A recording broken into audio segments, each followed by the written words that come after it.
London was exciting because it was the cutting edge of fashion, of music, of cinema. You know, I knew then, and we all knew then, this is the apex. This is as good as it will ever be. Hollywood wanted to step out with Britain's bright young things, eager to be their sugar daddies. We were the young Turks, you know, the new way, and we kind of enjoyed that part of being in the spotlight. Michael Caine, Rita Tushingham, Vanessa Redgrave, Terence Stamp and Julie Christie were young, rich and very famous. They were the beautiful people. They were the upstairs, we were the downstairs. Fans crammed Leicester Square to glimpse the host of film personalities and distinguished people. Now it was the turn of 21-year-old actress Hayley Mills. Already famous as a child star, she just made her film debut as an adult and was Braden's most glamorous interviewee. Because after all, I think when you're 21, you really should be grown up by then. The daughter of actor Sir John Mills and playwright Mary Hayley Bell, she had her first leading role alongside her father at the age of 13 in the smash hit Tiger Bay. At 14, she won an Oscar for the Disney film Pollyanna. After I'd done Tiger Bay, I went back to school and I didn't work for a year. I mean, I didn't think about it for a year. And maybe it would have been better if I hadn't. I mean, maybe it would have been better if I'd just done Tiger Bay, gone back to school, finished my education, grown up, gone to RADA, gone into theatre, to a rep, and done it that way. I mean, I think I would have graduated. I mean, I would have learnt more, I think, because it happened very fast. Her virginal image had been transformed a year earlier when she stripped for a scene in The Family Way.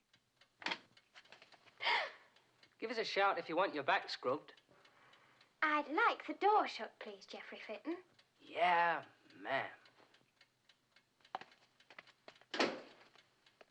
I don't mind taking off my clothes if it's necessary, but I mean, I wouldn't just strip them off for the sake of it. Because I think there's something rather silly about the way people go on about hiding their bodies. I think it's something rather silly and claustrophobic.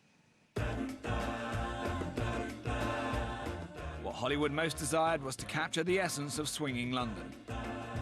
This enduring image was caught on camera in films such as Blow Up, Darling, and The Knack.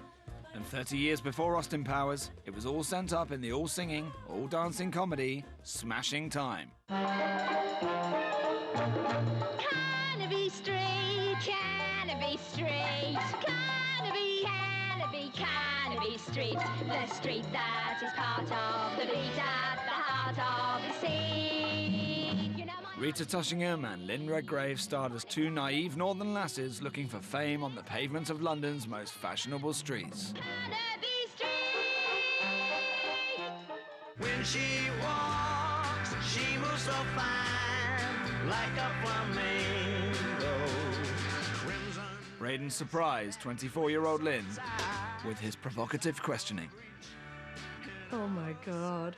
They'll always be in England. I suppose they will, unless the waves can wash it away. Oh, Lord, what did I say? Well, I suppose there'll always be a brigade of people who want England to be a top power, but they must know they're not. Spare the rod and spoil the child. I'm pregnant with Ben, my oldest. I don't know. My goodness. My son's 40. I'm torn, actually. I'm expecting a baby right now, and I'm always torn between people's opinions on, you know, allowing and understanding things from very early on, therefore you should allow them because otherwise you'll frustrate the child later. Or the more old-fashioned sort of manner of bringing them up. Like you do what mummy tells you or else, you know.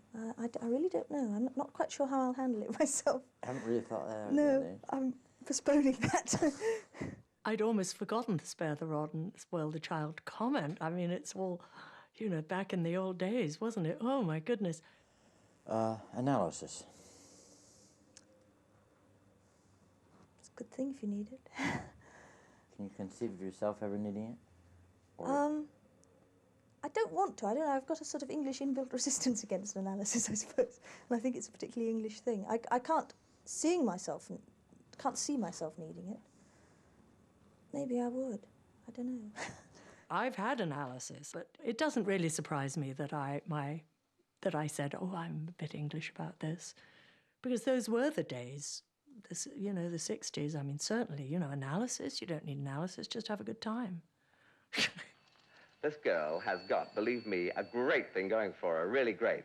Yeah. Okay, will do. Ciao, baby. Drop dead. Now listen, baby, we have got to make a record. Yes, definitely. Something smashing. At the time that Smashing Time came out, it came out just as Carnaby Street and the whole phenomenon was fading, and the critics kind of poo-pooed it as, oh, you know, I mean, we've done that already.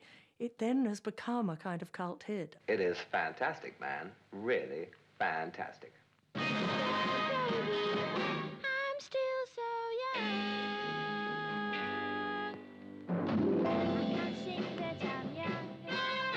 For all I was excited and titillated and all of that by the 60s and that I suddenly became this person in movies and stuff, I was desperately insecure about myself and about my body image, about not being cool, about not being a sort of Charlotte Rampling character. And I don't remember that dress. That's a scary dress I'm wearing. But it was very 60s, wasn't it?